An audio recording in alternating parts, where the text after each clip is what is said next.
to this institution. Peter? I'm Peter HASLUND. It's a little difficult to make eye contact unless I sort of tweak myself.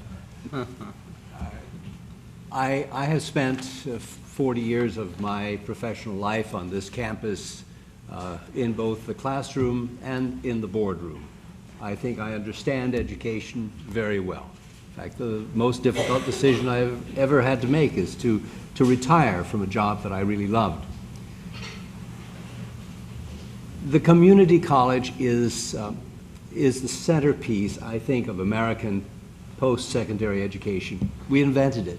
It is the great leveler of American socioeconomic process. We don't make a distinction here between people who have a lot of money and people who don't. If you can make a left turn on Cliff Drive, you can become a student. And we have the resources here with which to help. If you choose not to take advantage of that, that's your fault. But we have the best faculty on the planet right here who are open and willing to help in making your dream come true. I'm presenting myself as a candidate because I want to further that goal. And Sally? I apologize for my back. I'm passionate about education. I've been a professional educator for the past 35 years. I was a teacher. I was an active parent volunteer in all my children's school. I was asked to be on committees at the state level. And I just retired in June as a principal of an elementary school in Carpinteria. My educational background really served me well when I joined this board, but as I moved to this different level of education, I needed the institutional memory, the collegiality, the teamwork, the inspiration of the rest of the board to help my transition into learning about a community college. Santa Barbara City College is an excellent institution. We had an accreditation last fall. There were 9 commendations from the State Accrediting Committee. That's almost unheard of in the state of California. It confirms that this board and all the faculty, staff, and members are an excellent group of people. We are, all of the board members, we're active in the community. We listen to the people in the community. We listen to the instructors who are the experts in developing curriculum and understanding of the school. We are a team whose purpose is to serve the students, the faculty, the staff, and the district to retain the national recognition that City College has. All right, so you've gotten at least an opportunity to hear them and to be introduced by them. And now we move on to 3 questions that were formulated exclusively by the campus sponsors of this event. Question number 1, and I will ask those to respond from Trustee Area 1 first, Trustee Area 3, and Trustee Area 4 at the end. And we will rotate. Here it comes. Sacramento, state of California, recommends that each district, community college district, keep a minimum of 5% of their annual budget as a reserve. Given the current budget of Santa Barbara Community College District, this would equal about $5 million. The district's total end-of-the-year balances for the general fund, the equipment fund, and the construction fund has reached or exceeded $30 million.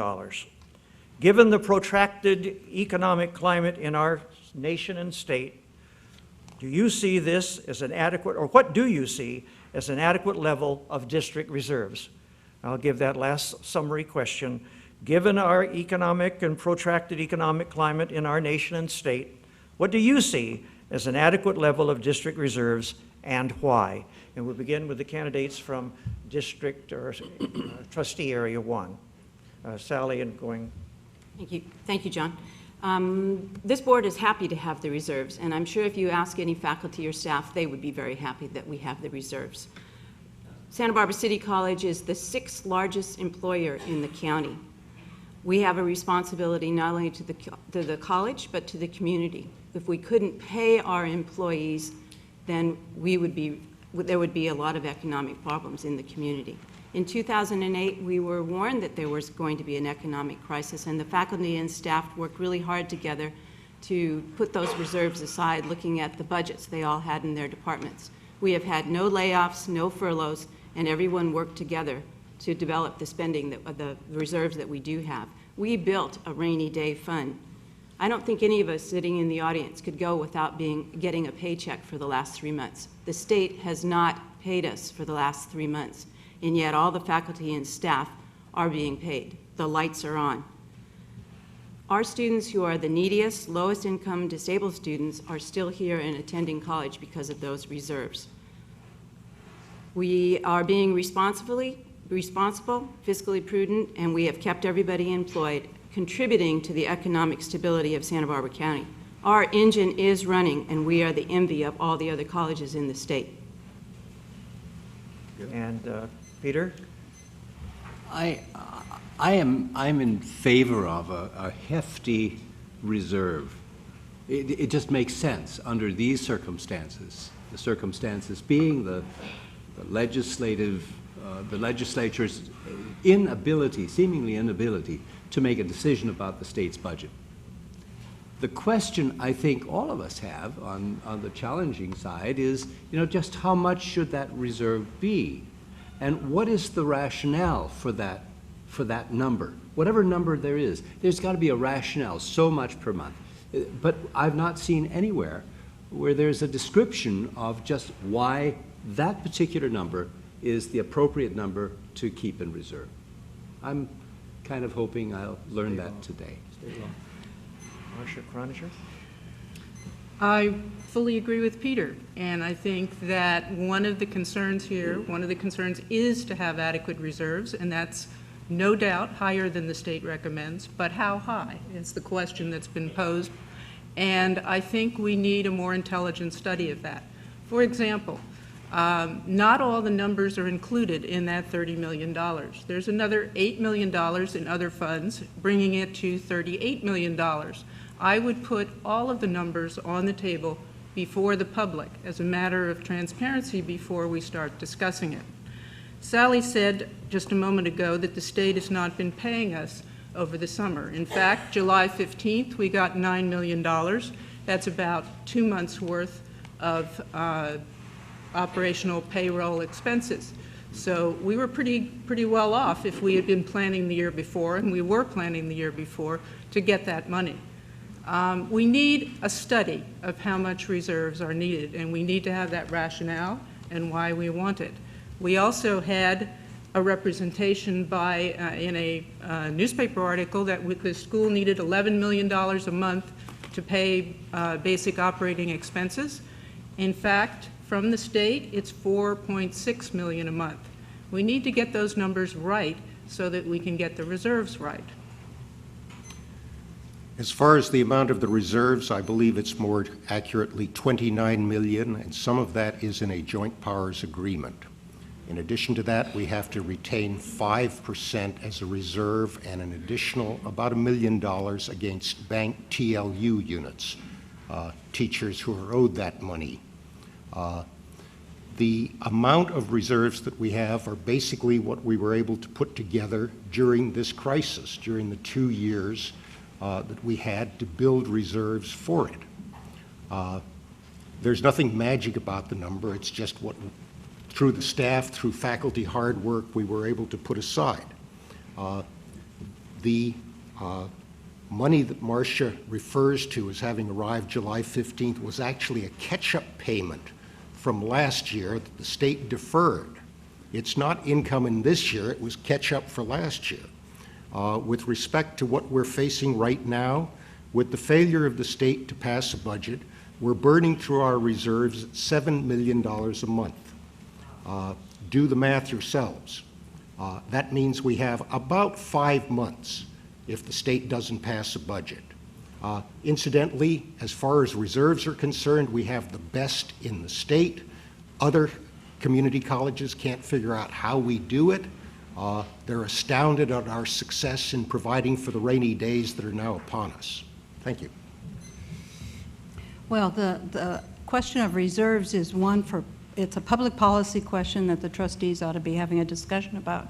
It's up to the trustees as to how high, whether 30 million is enough, or maybe we have to work harder and cut more things in order to make it more. I'm just saying that that kind of discussion, I could never find that discussion in the minutes. I looked for the last year, a little over a year, in minutes. So I think that discussion, it's time for that discussion. 5 million is required by the state, but we have 30 million. I think that's good. I don't have any reason to be trying to spend any of the money that we have saved in a savings account, essentially.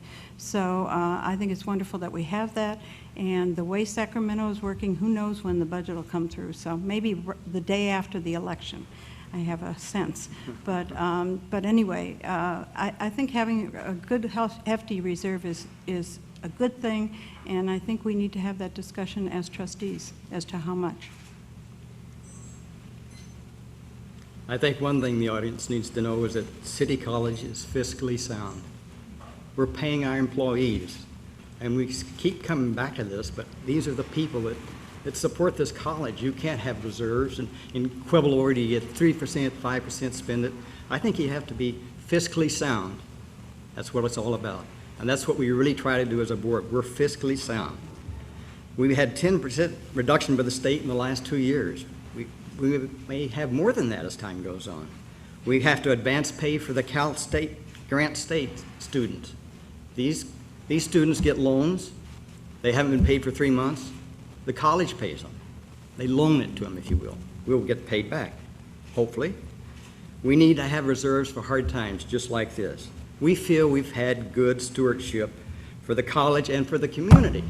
I mean, we're a community college. Let's don't talk about 3%, 5%. These numbers don't mean anything. And to study it, the state says we have to have 7%. The academic senate is talking about going up to 7%. So we need those reserves. Thank you.